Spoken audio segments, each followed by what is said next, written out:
right, everybody, welcome back to the Pro Physique Code, and we are going to talk about questions and that you guys had for us in our stories regarding contest prep, but we'll probably also just chat about life and all things prep, because we are, if you can't tell by our faces, me and Lexie, you can tell by Evan's. He is in almost peak week, basically. Pretty Excited? much. Getting there. Yeah. Slowly right. but surely. So Evan is like 12 days out from the hurricane. Yeah, right. 11 or 12. What is it? Something like that. Yeah, somewhere in there. Countdown. So 11. Evan has done one pro show. This will be your I guess second. you could call it that. Yes, this will be my second pro show with far less variables at this one. So yeah, well, last I'm time excited. you turned pro and then your life was turned upside down, and then you got on the pro stage anyway, just as a way to say, like, you know, I can do anything, but obviously less than ideal circumstances. And now ideal circumstances. Yep. So we're gonna see how it goes. Evan, are you planning, or maybe you don't even know at this point, are you going to do like this one and then go out of prep, or are you going to do another show after this? Things are pretty busy after this, so I don't know if I'm going to be able to squeeze anything in. Well, the other problem is, I mean, I've been looking at the pro schedule. There is not a lot happening after this show. Yeah. The Hurricane is the last qualifier for the East Coast that I know of. There's one in Hawaii, but I think that's only bikini. There's one in Orlando that's only wellness. I mean, you would know the men's physique schedule better than me. Well, this is for next year's qualification. Oh, they're all for next year's, but there's not even any options, dude. I'm saying, like, there's not even any shows. Yeah. I think there's one more than one at Fort Lauderdale, Atlantic Coast. That's only Masters. See, they've changed a lot. Exactly. They've changed a lot this year that we didn't really notice. I didn't know that. Yeah. Now you might want to confirm that, but I had some girls that I was thinking would do that Atlantic Coast show, because every year, and I looked and they only have Masters bikini this year. So I don't know if it's the same. Yeah. So that's interesting. Yeah. I'll check that out. Are you going to still plan to go to that show, Paul, the Atlantic? Probably not, just because I've got between the Clash, well, the Hurricane, the Clash, the Amateur Olympia, the Olympia, Ben Weider, Nationals is in Texas, and then there is a show the weekend before, the Battle of Texas and Dallas. So it's a lot. Yeah. If it was an open pro bikini and one of my girls was trying to get requalified, cool. But I'm going to have most of those girls at Hurricane. A bunch of my girls are going to try to requalify for next year's Olympia. Well, yeah, Hurricane's going to be awesome. I'm excited for it. I have a girl at the amateur competing, and then it'll be fun to see her pros too. It's a nice show. I like the venue. It's a good vibe. It's like downtown St. Pete. It's the Coliseum. It's kind of different. It's not your typical hotel ballroom. I like it because it's really like accessible. Like you park, you walk in, and you're there. Or it's like the Orlando, literally right off the highway. Yep. Yeah, it's so easy. Parking isn't a hassle. Whereas like the Orlando shows, if they're like in the Hyatt, it's like you always have to walk like a mile before you actually get there. And downtown St. Pete is a great spot, and they usually get that show over with pretty early. So that was the show where Daraja won her pro debut, and we were out having dinner by like 8 o'clock. It was really nice, and I think last year that's probably where I lost my bet to Evan. I think we went out. That was where Brittany was, and she got second there, and that's where we made the bet. Yeah, me and Evan bet a bottle of tequila that I still owe him, that Andrew jacked would be in the first call at the Olympia, which he was not. I don't think Evan will make that bet this year, but I don't know. We'll see we got a prediction episode. Are we gonna do, right? Yeah, well, yeah. So we are gonna do open bodybuilding Olympia prediction video. I'm not gonna do a bikini one just because I know too many of them. But yeah, so we'll do that in the near future. So yeah, so if you guys are in town in the Tampa Bay area, come on down to Hurricane. It's gonna be a good old time, y'all. We're gonna have fun. I got 3 people competing in it too. What? Lexie, you got some? You're so wild, it's gonna be I have 3 people competing, and then 2 other people competing in other states. So it's going to be a day. I've got a couple NPC. I've got right now, I think 6 or 7 pros doing it. So wow, it'd be like a nice little team show. That'll be fun. I think it kind of always is. Actually, Is that the Tim Gardner show? We could bring the It booth. is. We paid for the booth. I never really set it up, but It is a Tim show in there, and I think we could probably benefit from having the booth because everything is like so yeah. close knit. So I'll bring the booth, and we'll get a couple chairs and we'll put some stuff out, but mostly just a place to hang out. I'll bring some ring lights for pictures. Especially we just win everything there. So it'll be good. We almost did it at Tampa. Did. We won the novice overall, the true novice overall, the open overall, and got second in pro bikini. That would have been pretty cool. So we were close. We were close. Damn you, Ariana. Why didn't you work harder? I liked your 2 reels that you posted of like your head in the videos of you did one of Raja today and Ariana yesterday. Like of the I've been watching Instagram for a while, and it just dawned on me, like, how do you do that? And it took me yesterday about a half hour, probably too long to figure it out. But you basically just do a green screen video and change the background, and whatever you change the background to, you're in front of it. So it's pretty easy to do. So yeah. Yeah. I like that type of content. It's cool. So it's cool. Did you guys get some good questions that you're excited to dive into? My Instagram yesterday decided that it didn't like me because I post too many bikini butts, I think, and it told me like, your account is being reviewed, but it actually approved it. But I think what it did was all the questions I got yesterday kind of went away. Yeah. So when I swipe up, like you said, Lexie, I don't get all the questions that people asked. Well, it's all right. We got some. I'm sure Evan and I have some good ones we can cycle back and forth between. Evan, do you want to start with one, or do you want me to? Do you have any good ones? Yeah, I got some pretty good nuanced questions actually this time. I got one, so I'm going to start with mine first. Okay, I know Evan will like this one. All right. So the question is about contest prep. The question is whole foods versus exciting foods. Examples would be Exo Crunch, pros and cons, mental and physical. So I know this is a pretty common topic. And this is something like I think we actually will do a future episode on like macros versus meal plans for prep clients and give our insight there. But Evan, since Paul thinks you're super excited about this question, you want to give your answer first? Well, I think it kind of comes down to everything with it. It all comes down to digestion. Like, what do you digest well? If you digest it well and it doesn't give you any issues, sure, sweet. If it doesn't spike cravings, awesome, sweet. But I think the more processed a lot of things are, the more like the increased chances of it causing some issues with your digestive system as well. So I think typically, at least closer to the show, the cleaner you can keep things, it reduces variables.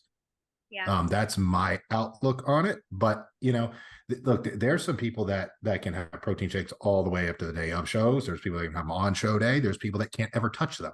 Right. So it's variable to person. Yeah, I agree. I think in hindsight, like when you start prep, you should not be adding any new variables in when it comes to food. But I kind of agree with you, Evan. I think whole foods tend to yield the best digestion, and they kind of, I don't want to say eliminate, but lessen cravings. So I know in particular with me, if I have something that's like a little processed, it almost makes me crave it more. Whereas if I just cut it out cold turkey, I'm not dealing with that craving as much. So I, though, particularly like whole foods for my own preps, just because of digestion from that standpoint. Yeah, I think of it as a funnel. Okay, so at the beginning of prep, we're at the top of the funnel. You should be having a wide variety of foods. In the off season, you should be having a wide variety of foods, sweets, and things that you enjoy. When prep starts, obviously, you're going to start eliminating a few things just to hit your macro goals. As you get further along down the path, when you get to the bottom of the funnel, a few weeks out, I mean, I'm probably eating 6 or 7 of the same foods over and over again because they're predictable. I enjoy them. And I'm much more concerned about my performance, my digestion than taste or enjoyment at that point. Food is simply a function. And I think most of us are like that. We get to a point in prep where, we can be pretty flexible throughout, but there might be a day where you're like, okay, I know I'm going to hit a new low, and you don't hit the new low, and you go in the gym and you feel a little weak and you go, okay, that's it. I'm cutting out any nonsense. I'm going to bed at 8 o'clock. I am, mapping out my meals exactly. And then, that's when you reach that next level of conditioning and that Yep. next level of performance. So, and the leaner you get, the more valuable like food becomes, the more valuable food timing becomes. Even at the beginning of prep, I might only be on 3 meals and a shake. By the end of prep, I might be on 5 meals, right? Because I just feel better when I eat every 4 hours versus every 5 or 6. So, yeah, I think idealistically, you want to keep a good variety of food just to make sure that you're not coming out of the show in a bad place. But I think for those of us that practice flexible dieting, we understand like, okay, it's pretty easy to. What's funny is sometimes, and maybe you guys have done this too, prep will end technically.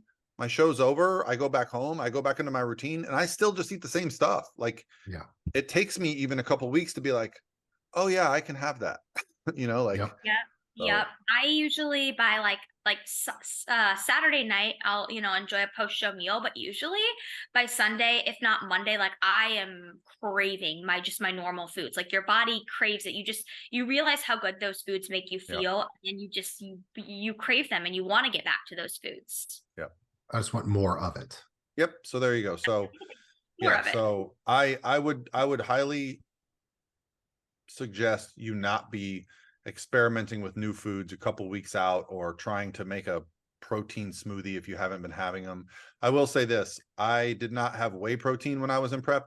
The vegan protein actually improves my digestion, so I kept that all the way through my show. It just makes me feel better.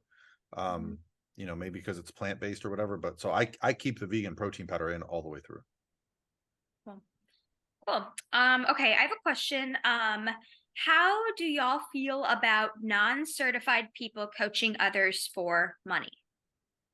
Non-certified in what aspect?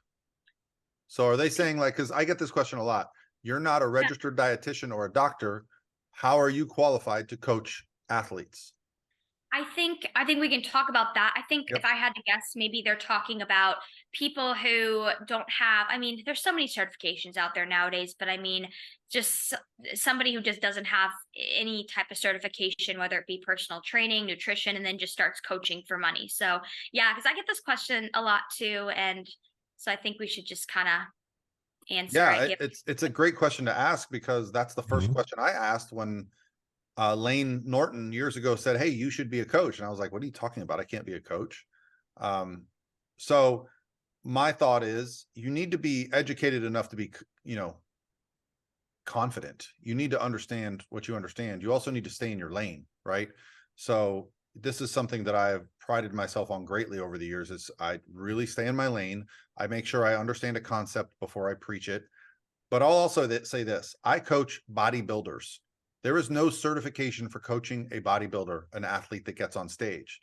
Also, if you've seen what I've seen, what you've seen, what Evan has seen from other coaches that coach bodybuilding, it is, pardon my French, fucking horrible what they put these people through, in the guise of saying they're a prep coach. So, for me, do I think you need to have some certifications to be a bodybuilding coach? No, I think you need a lot of experience and I think you need to be exposed to a lot of information and you need to have a mentor or someone that you're working under that can provide you with that feedback. I did go back to school. I do have mentors, and I have looked into nutrition certifications, and I'll be honest, not impressed. I get advised by some of the smartest people in the world, Dr. Joe, Lane Norton, Bill Campbell. So I feel very confident in my skill sets, and also it's impossible to train someone to be a coach for that specific of a thing, right? There is Mhm. no degree. I agree. I mean, I can confidently say that and I'm not against school by any means. This is not what I'm trying to say, but like my degree is in exercise physiology. And I feel like I've learned more by just getting experience, like hands on as a coach, and also learning from you, Paul, as a mentor, and like learning from all of our other coaches here on the team. I've learned more from just that alone than what I learned when I was sitting in a classroom, right? And I also think, and I think some people use degrees or certifications sometimes as like a not a cover up, but I think that there's something to be said for having the people skills too as a coach. Like in our field, we need to know how to handle people and how to read people and how to coach people based off of how they're going to benefit most. So I think, yes, I agree with you. I think you need the general foundation and the knowledge in order to be competent in what you're doing. But I also think there's something to be said for having those people skills as a coach as well. And that's not necessarily something you learn by just getting a certification. And it's especially in contest prep, it's a mix of you want to stay in your lane, but you also need the experience, have gone through it, and not just with yourself, but with multiple people, because it's not just the nutrition and the training that you're coaching, it's the psyche that you're coaching going into the show too. And if you don't have loads of experience with that, I don't know how you're supposed to help someone through that. I really don't. I really don't. And I think that's why people get stuck in these just horrible situations. And I put up a little story yesterday. Like, I think a lot of us have gotten a fair amount of clients off coaches that, have not been invested or haven't communicated well or are giving like just abusive protocols. And when I hear some things from these clients, it's just baffling. I heard one last night I'd never heard of. They said on peak week, it's not about the actual food you eat, it's about the actual weight of the food. The actual weight, like the volume of the food you're eating. Nothing else matters. If you're tracking macros, I tend to weigh my food, but I don't. But literally not that, not 6 ounces of chicken. It's the I literal weight of the food that you're eating. 6 ounces of lasagna is the same as 6 ounces of tilapia. It's insane to me. I'm like, what? Like, what was this? What was the thought behind that? Well, I don't know. Like, it's crazy. I feel like too, as coaches, something that, like, especially contest prep coaches, something that's super important for us to be doing is to be evolving with the sport. So like, that's why you see all three of us going to shows as much as we can and staying immersed in the industry, because, what was being rewarded 10 years ago, or, thought processes like 10 years ago with coaching, like they've changed, they've evolved. And that's an important skill set to have as a coach, is to realize, okay, we may know a lot now, but we have to be open to always evolving as a coach, as well as the sport and the industry evolves. I mean, Paul, we talked about that at a show a few weeks ago, how like the bikini standard has changed a little bit this year, right? And that's within weeks. Yeah, of things, not standards, but what they're after 10 years of coaching bikini, the one thing I've learned to realize is like walking into a show, you just don't know what they're going to reward. Even to this day, I mean, even the judges that I know the best, I still go, that's a curious call. But honestly, judging's hard and I don't want to do it. So you have to get the feedback. The one thing else I've learned is a lot of the things that I came into this sport questioning from coaches, I've now had to learn to understand, because sometimes you'll think like a coach has a terrible approach, but their athletes get good results. And then you have to go, okay, so what are they doing that's right? And it might be more, they get a response in a short term, but they're screwing them over in the long term. So you can learn, okay, well, something works in the short term. How can we apply this and make our athletes better? So I've learned to drop my kind of, I don't know, anger or, disrespect for other coaches. The longer you coach, the more you realize how much variability there is in approaches that can apply across different divisions and different people. And honestly, athletes that get on a bodybuilding stage, they're willing to do anything. They might even be willing to do things you're not willing to do as a coach. So, will there ever be a exact, oh, this is a certification for coaches? I don't think so, because who do people want to work with? The coaches that get results. That's it. That's it. I see all these like, online coaching academies and, how to become an online coach, and you pay to take these courses and certifications. And maybe that's more helping you learn how to build a business around it, because no client, no competitor is just going on your resume of like, oh, wow, you actually got a bachelor's degree in nutrition. Great. No one's ever asked me that. You know what? Most people ask me, have you ever had anybody get a pro card? Have you ever anybody go to the Olympia? Like that's what they ask you. At least in the competition world. Now, lifestyle, they might be more impressed with the credentials. They're like, hey, I just want to lose some weight. This guy has a PhD. cool. That's my guy. He's obviously knows his stuff. But even there, I have clients who have PhDs. I have clients who are doctors. I have clients who are registered dietitians. They choose me to get them results, even though they have education, because applying those principles to a human body is way different than understanding them. So yeah, it's now hopefully And that was clear as mud. No, that yeah, was good. that That was good. I, I coach doctors too. Yeah. I coach a lot of other coaches. Yeah, because it's not A just like, lot of oh, what is coaches. the biological reasons for fat loss? It's like you said, it's the psychology, it's Yeah. the motivation, it's setting up a plan, it's giving somebody that reason to execute. I say all the time, my job is way more psychology now than it is physiology. Oh, yeah, I agree. Because like in our industry, there's no textbook we just that we can refer to search a certain client scenario and then know exactly what to do. So it, a lot, yeah. But psychology is definitely big with what we do for sure. Yep. So great question. Continuing answer for forever. Yes. Evan, Here's yeah, I got a few good ones here. This is a bunch of them are nuanced. That's why I like them. How to gauge how far someone out is. So if someone comes to you and they're like, "Hey, how long do you think it would take me to get in shape for the show?" What's some things that you can do to kind of gauge that? Obviously, So the answer is going to be we need to understand your body, kind of know how your body works, know your history, things like that. But outside of that, what are some key points that we can kind of get I think across? the first one is, have they competed before? Because every time I get on a phone call with the client, I say, what was your last competition weight? Right. And I look at the pictures and I go, okay, how long has it been? If it's been a year and they're natural, they're going to weigh the same, even if they have more muscle. It's just this weird thing where you get on stage, you have a little more muscle, you get a little more conditioned, you're about the same. If they're taking something to enhance their muscle building properties, that might be up a few pounds. But if someone's up 30 pounds from stage weight, and they're like, yeah, I want to get on stage about 15 pounds leaner, you can be like, there's no way in blue hell, unless your name's Nick Walker, you're getting on stage with 15 more pounds of muscle in a year, right? So setting those expectations, that's probably the easiest one for me when is on a call. It's like, what have you competed? Let's see what that looked like.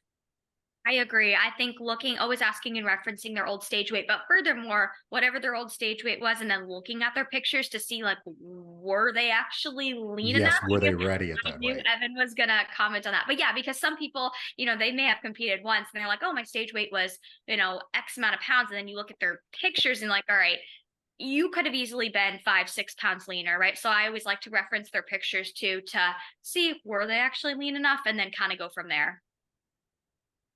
Yeah, and I think a good rule of thumb is depending on how aggressive you can get, and yeah, the competition history too. Like, have you competed before? How long have you dieted before? And these are questions I ask people too. Like, how easy is for you to lose weight? Some people, oh, weight just falls off me. Okay, cool. Then we could probably gauge on about 1.5 pounds, maybe 2 pounds a week. If we get aggressive with it, that's probably we can probably gauge on. But if it's someone that struggles a little bit on there, we're going to need some more time, right? Especially the earlier in someone's competition history, typically the longer it's going to take them to prep. And I truly just believe it's because a lot of people have had, especially females, like, you know, 20, 30 years of stubborn fat that they've never got off of them. And it's going to take some time to get that off. And it's probably not going to happen in the first round. Not all of it, at Yeah. least. I think another thing to consider too is, when is the last time that they did an aggressive diet? Because obviously, dieting history is going to play a role in how your body typically responds. So, if somebody wants to start a prep, but they just got off an extensive, year-long diet like 2 months ago, well, their body's probably not going to respond the same as somebody who's done, a year-long reverse diet beforehand. Yeah. And the other thing is, if you coach specific divisions, you start to realize like heights and weights of athletes is just pretty standard. There's always going to be some X factors that might be lower or higher, but that helps too, because you can give people a range, especially depending how far they are from their stage look. And I always, this is kind of the famous catchphrase from when I got into bodybuilding 15 years ago. Pick the weight that you think you'll be lean at and lose 10 more pounds. And that's usually where your stage weight is for men, right? So, and that was so true for me. I remember Lane wrote down my weight. He said, you'll be 210 on stage. I got to 210. I got to 199. That's when I got lean enough to win a show. So it's going to be a number you're probably a little bit weary of. Yeah, Is I it, always have a hard time like with working with first time competitors. Well, not a hard time, but whenever they ask me, what do you think my stage weight is going to be? And I tell them, usually some of them are like, oh my God, you're kidding. But I don't think a lot of times first time competitors realize how lean you need to get. So that number can shock a lot of people though. and the cold hard truth of it is, and this goes for everyone in the sport, me, you, Paul, everyone, when you first get into this, especially, you think you have way more muscle than you have, and you got way more body fat than you think you have. So Yep. you got less muscle than you think you have, and your body fat is higher than you think it is. Yep. So Yeah, most the of the real, time when you what's diet funny down for is that, the real magic happens when you get so lean that you look sick in clothes. You take those clothes off and you look like you're on steroids. That's literally, that happens to me every prep. I'll go one day in the gym, a few days out from a show. Someone will be like, man, how'd you get so much muscle? I saw you a few months ago. I'm like, yep, I'm 30 pounds lighter. Like, It's yeah, not funny how people think like when we prep how we're putting on like just general like population. They think, oh my God, you gained all this muscle, and it's just nope. I yeah. just stripped away the body fat and I'm revealing what I already had. And this Yeah. is why it's important to be a coach that, does this all the time, because we recognize, okay, we still got, 10 weeks to go before we're going to be stage ready with this person. So that's, part of being a good coach is putting people on stage when they're actually stage ready, setting their expectations properly. And people, sometimes my clients will be like, how do you know? How do you know? And I'll be like, there are certain marks that I look for on a physique competitor. Like for a woman, her entire body needs to be completely shredded at probably 8 to 10 weeks out. Right. So that we're just worrying about the lower body. Men are a little bit different, but like you just start to recognize certain traits. And you know what? If you coach a lot, you recognize there's really no time to be ready early. Like that used to be a fear when I started coaching, was like, oh, don't get ready too early. You'll peak too soon. Listen, my best athletes, it's their third, fourth show. Like you can't peak too soon, because peaking is almost like a recovery phase. And then you get another you fine tune it. Just look what happened this weekend with Kyron Holden in his second show, beating the Olympia champ, Aaron Banks. Mostly why? Because Kyron was fine tuned. He had just won a show. He came back, probably was able to make some slight adjustments. Aaron is 4 weeks out from the Olympia, didn't nail it because it was his first show. Now he'll probably nail it for the Olympia and probably get his title back or whatever. But that's something you learn from show to show and week to week. You get better. You can't be ready too early. no, no. And the longer you're lean, the easier it is to stay lean, and the fuller you can get, the more detail you get. Yeah. It's everything just gets etched in more the longer you're leaner, and you feel better. And I know we've all gone through this because I went through this a few days ago. When you reach like new levels of leanness, it's hard mentally, it's hard physically, it's hard everything.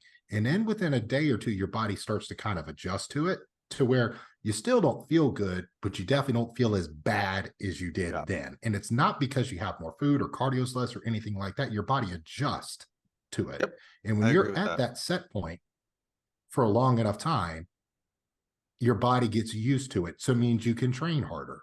It means you can, when you eat your food, the body uses it better. All of us that have gone through multiple preps, we have this sick thing in our brain where we go, God, I feel like I have the flu today. I'm about to drop. This is awesome. You get that prep flu and you're like, it's about to happen. So, I mean, there are even days in prep where I'm like, it's like 3 o'clock in the afternoon and I'm not hungry. And I'm like, something's wrong. Yep. I should be hungry right now. Did I eat too much? Did I, I'm not gonna say what my calories were at the past few days, but hey, yesterday was one of those days I looked, I'm like, how am I not starving right now? Yeah, it is weird when you drop your food so low that your body goes, oh, cool. So we're just not eating anymore. Cool. No more hunger sweet. signals. We're just gonna hang out here. We're just gonna chill. Yeah. We're just gonna chill. And I am eating. It's just not a ton. I'll be peeled though. All right. Here's kind of, oh, go ahead, Lexie. Well, this one kind of goes along. I had another coaching question. Biggest ick you see some bikini coaches doing? So I guess like pet peeves, anything in particular that. So ick is annoying like things what that we see prep coaches doing. no Yeah, ick like things, biggest right? So like ick, like gross. ick, yeah. It's like a trending word, I guess now, but like biggest ick meaning like what kind of grinds our gears that we see other coaches doing. I mean, Oh, my biggest pet peeve is the poaching thing, but I work with a very specific caliber of client at this time, and I realize they are constantly just getting messages and DMs from piece of shit coaches that are losing their businesses, so they feel the need to like reach out to, I call it like grooming. They're like, "Hey, how are you? Hey, you want to talk? Hey, let me help you with your front pose." Yeah. oh yeah. I had a feeling you were going to say the coach poaching. I think my biggest ick that I see, I don't really see as many prep coaches doing this, but this is just coaching in general. Oh, I'm looking for 3 motivated people to join my roster. Or I only have 3 spots left, like creating that urgency. Or just like I'm a person, I don't like salesy when people are very salesy towards me. Like I don't want to buy something if somebody is like being really pushy or salesy. So I don't like seeing that in the coaching realm too. Like I'm a firm believer that if somebody wants to purchase coaching with you, they're gonna purchase it. You shouldn't have to like sell Create them super demand. hard. Like, Yeah. yeah, Yeah, we're not selling. that's been around since the beginning of the time. So I don't know that like maybe I'm just immune to it now.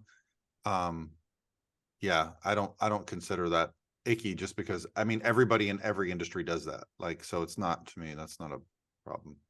That's another example of somebody that went through the how to build your online coaching business and learned more sales tactics than coaching tactics. Yeah, and I saw actually, Evan, I think you're gonna know what post I'm talking about. There was a post on Instagram this past week talking about how as coaches, like we should be spending our money on continuing our education first before like learning how to scale our business. I feel like so many people do the opposite. They're like focused on how do I grow my business and my client load first without investing in like their education as a coach. You know what post I'm talking about, Evan? Yeah, yeah, yeah, yeah. You know what the good news is? I don't know about any of this post because I don't follow anybody anymore. I only follow my clients. That's literally it. Good example. Like, so I think a lot of that has helped my mental sanity. Um, but yeah, I think so. When people ask me, like, oh, because I get this question a lot, hey, I want to become a coach. What coaching program should I go through? And, I don't want to sound like the old guy, but I never went through a Yeah, damn coaching program. yeah, You get you yeah. get a client, you treat them well, they send their friend, you treat them well. Now those 2 people are sending you 2 clients. Before you know it, you've got more clients than you can handle. And guess what you got to learn? You got to learn how to scale. You got to learn how to time manage. You got to learn how to bill. You got to learn how to do all these things. So building a business at first, I think you should do everything. And then it's a luxury when you get to a point when you can hire someone to help you, an assistant, something like that. But um, yeah, I don't know. But that's just the way my brain works. But I also can see the value in like, yeah, I get it. Not everyone understands how to send an invoice, how to do their taxes, how to do like those things can be challenging. And maybe Pro Physique should offer some type of coaching. I wouldn't want to call it a The certification, but just like how to be a coach, Like how to, I don't know. mentorship. I don't know.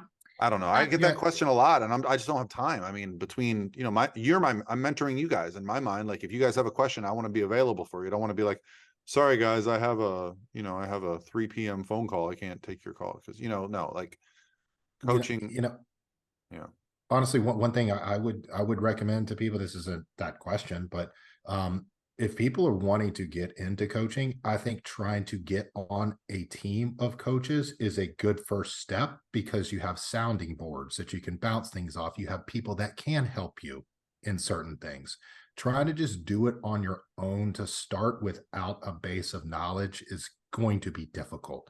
yeah. And to go into it too humble, start at the bottom and work your way up to it. Take whatever clients you can get. Take people that don't understand a macro. Take people that have never lifted a weight before. I think a Take lot of people everyone look because you at can learn from that. a lot of people look at opportunities and don't realize they're opportunities. They look at them and go like, why would I do that? They're That sounds like a hassles, not lot of work. opportunities. So I'll give myself as an example. When I first started getting into bodybuilding and I had no idea, no goal of being a coach, Lane Norton asked me if I wanted to help out with one of his camps. He had a camp here in Tampa and I lived in Orlando, and I said, yeah, sure. So I came over, I drove the bus, I packed the lunches, I picked people up from the airport, and I did that multiple times per year whenever he would do these camps. And you know what? I was excited because I got to meet some of my idols. I got to meet, Brian Whitaker and Philip Ricardo. And, so to me, that it was work. I mean, I spent my entire weekend driving a bus of people that were paying to go to Lane's camp, but I got to spend time with, some of the brightest minds in the sport. Dr. Dominic D'Agostino was one of the speakers. Dr. Jeremy Leneke, a lot of these guys weren't even PhD students at the time. But I got to be around that environment. So yeah, like just getting involved and saying, how can I help? That's how Steven started with me. I met him at the USF in a nutrition class. And he was like, hey, if you ever need help with anything, his first thing he ever did for me was he came to my house, swept my garage, and helped me get all the bodybuilding trophies out for a bodybuilding show I promoted. That is the most tedious work, like literally unpacking, taking the trophies out, putting them in a row, putting all the stamps on them, wrapping them back up, putting them in the box to take them to the show. Like that was hours of work that Steven volunteered for, but it was part of the thing that made me go, wow, this guy is really willing to do the thing, the work. I think some people just want to be, hey, I want to be an online coach. Give me 50 clients and I'll work from home and I'll make $100,000. Yeah. Yeah. Agreed. And that's like also when I started helping you and Lauren back in the day, Paul, with Redefine Healthy Radio, like that was my intention behind it, to just get involved how I could. And I remember like being in the room when you guys would record your podcast and just feeling like, I don't know, this sounds silly, but like so starstruck, because before I moved to Tampa, I would watch you guys online. And it was so cool to me that I was like getting to be there in person, editing the podcast, being there, like watching you guys do your thing. So that was so fun for me at the time. There's a reason why you where you are. And same with Evan. Evan came to me a couple of years ago when we met and we just struck up a friendship, but he was always like, if you ever need anything, I'll help you move. He gave me baseball cards. Like he knows my needs. That's the way to Paul's heart, baseball cards. Love it. Well, Evan, do you have another good question? Yeah. There's kind of off the one that we just did. After a show in a reverse properly and you go into a surplus, what do you feel, how long do you think someone should be in a maintenance or surplus before they can go into another fat loss phase? I have an answer for this. It'll end this question in 30 seconds. Let's hear You it. need to be in a maintenance phase for as long as you were in a deficit. I knew you were going to say that. I wish I could, and maybe I can track this, but it's hard to track data of like how people feel. But literally I'll have a client check in and be like, coach, I don't know what's happened. I'm in the middle of my off season. My weight started dropping. I feel leaner and tighter, and I'll do the math and I'll go, you were in prep for 6 months. We're now 6 months post prep. I promise you, all of a sudden your hormones have improved. Like there's literally this weird body memory of fat loss that when you come out of it, you hit the time and it's just like your body just goes, cool, we're happy again. It's unbelievable how accurate that is. Mm-hmm. And I could speak a little bit about that personally with that, because this is the first time I haven't competed in like a full calendar year before I started another prep. And I can tell you, it was not hard for me to start getting fat to come off. It was super easy with it. I was eating normal, and next thing you know, everything just starts going down. I start getting tighter. Yep. And then as soon as you start going, this is an easy prep, you hit a wall. Yeah. Then it's like, okay, now I got to button some stuff up. Kind of like what you were talking about earlier, Paul, with the funnel, right? I could get away with a lot at the beginning, and then kind of the leaner you get with it, the less you can get away with. Oh, beginning of this year, when I started dieting down to do the show, I was eating Chipotle and, I was going out to eat almost every day for lunch. And then when you hit that point where like, oh, things aren't moving, all of a sudden I just started meal prepping and voila, things started moving again. Cause you're just pulling out that random extra calorie or thing you weren't accounting for. Yep. Yeah. I feel like it also has a lot to do, with everything we just talked about, but also earlier on in your career, how much muscle you need to build. If you're an athlete who needs to put on a lot more size, you're probably going to have to spend more time in that maintenance and growth phase compared to somebody who doesn't necessarily need to put on a ton of muscle. Like if they're a pro already and if their feedback is just fine tune a couple things. So I think that has a lot to do with it too, just your experience, your overall muscularity, and how much you need to build. I think that dictates a lot how how long you need to spend out of a prepping Well, and phase. we're talking specifically oftentimes about competitors, but working with someone who's not a competitor, I think that the question that Evan asking is applying to someone, let's say they've lost 30 pounds and they want to lose 20 more, but you can't lose consecutively for nonstop to reach your ideal physique. You're going to have to take breaks along the way. So, I will say this, the more diet break, someone has to. I'm picking up my own voice and your guys' feedback. Yeah. The more times, what I've found is the more diet breaks I take along the way and prep with a client, they almost get to the end of the season and don't really need much recovery because we're bringing food up so many times. They're kind of restored. Then they just need a little bit of body fat, because I don't care how much food you're eating. If you're, stage lean, you don't feel good. You think you do because you're eating a lot, but then you're going to put on some body fat and be like, holy crap, I didn't realize how much energy I was conserving on a daily basis. Or you just start to feel like for me when I'm staging it, like it hurts to sit sometimes, your tailbone, and you're just so like everything cracks. Like I'll just be turning in bed or just like turning and something cracks. And it's like, ugh, Yeah, that's Evan. He's a walking skeleton. Actually, I'm going to get down and do some video with Evan this week, so we'll have some fun.